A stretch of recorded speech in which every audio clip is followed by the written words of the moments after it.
32, vai. E tendo ele já 12 anos, subiram a Jerusalém segundo o costume do dia da festa. Alguns exegetas dizem que ele só foi quando tinha 12 anos. Outros dizem que ele foi constantemente. Mas essa é uma referência que faz. Então, os pais vão com o menino Jesus normalmente, não é isso? E aí, Jesus tinha quantos anos aí? 12 anos. O interessante, vamos lá. Ethos, digam comigo, ethos. Essa palavra aqui quer dizer costume.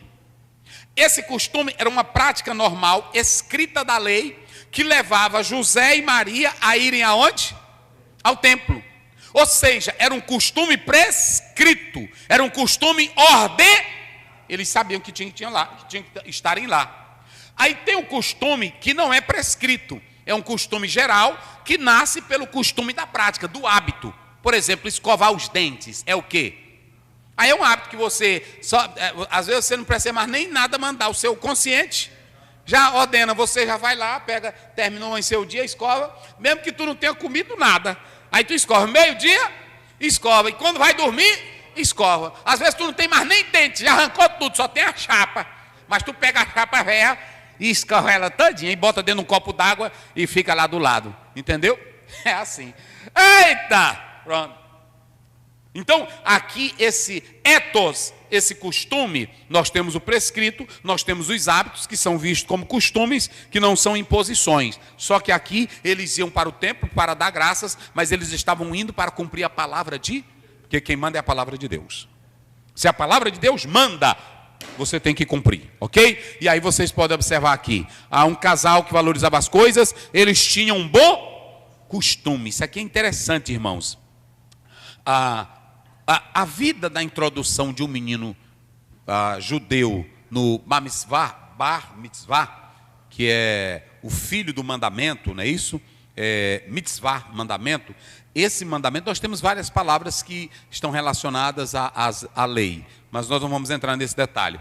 Mas eles dizem que essa introdução acontecia aos 13 anos e não ao 12. A partir de 13 anos, o menino já era responsável para ele mesmo se encaminhar na vida de obediência, dos cultos e da adoração a Deus, não é isso? Então, aos 13 anos. Mas ele tinha quanto? Ele foi porque ele foi na companhia de quem? Dos pais. E era já o quê? Costume dos pais, ou seja, era um costume prescrito, mas era um costume bom. Eu vou dizer que se a pessoa disser assim, todo dia eu quero estar na casa de Deus, é um hábito meu, eu vou dizer que é ruim? Todo dia eu quero ler a Bíblia, não, é só para ler segunda, a quarta e quinta. Não, se ele disser todo dia eu quero ler a Bíblia, é uma prática ruim? Não, eu quero orar todo dia, é uma prática ruim? Não, é um costume bom, é um hábito bom. Então nós temos que analisar que tem coisas que não estão na Bíblia, que são costumes, mas são costumes bons, saudáveis. Não é assim?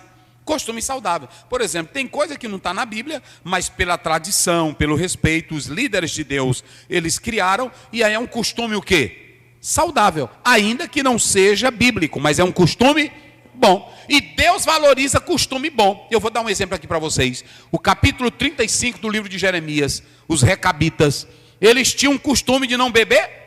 Deus elogiou. E tanto Deus elogiou, como eles foram protegidos e receberam uma promessa da parte de Deus. Ou seja, Deus valoriza bons costumes. Tem coisa que não é um mandamento bíblico. Tem coisa que não é uma ordem bíblica. Mas por ser um bom costume, Deus aprova. Não, isso aí não está não. Por exemplo, Deus não mandou Davi construir o templo. Tem algum versículo na Bíblia? Porque tem um bocado de gente que diz assim, esse negócio de templo, a Bíblia nunca mandou, Jesus nunca mandou, Deus nunca mandou Salomão construir templo. Mas quando ele viu a arca de Deus andando para todo lado, ele disse, eu vou fazer um templo. Aí Deus disse para Davi, esse plano teu é bom. Não é assim? Só que tu não vai construir, mas o teu filho vai. E Deus aprovou tanto que quando a casa foi inaugurada, a glória de Deus desceu.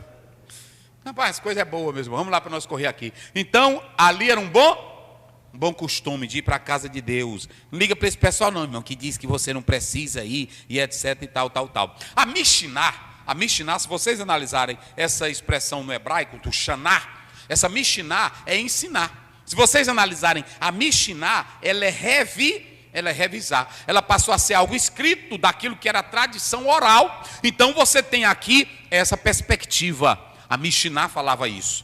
E a Mishiná, ela dizia que era muito importante levar logo os filhos bem cedinho para ver as coisas espirituais, o templo, a oração, os costumes bons, para que aquela criança começasse a ter o quê? Responsabilidades. Vocês sabiam? Eu vou dizer uma nova aqui para vocês.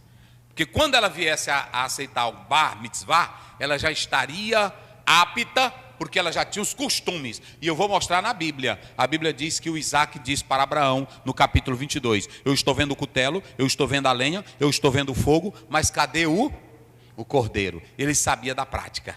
Não é assim? Ele sabia da prática. Eu, quando morava em Lago da Pedra, eu ficava, a nossa casa, ela era atrás da casa de um local que tinha um seminário católico. Eu não sabia nem o que era seminário.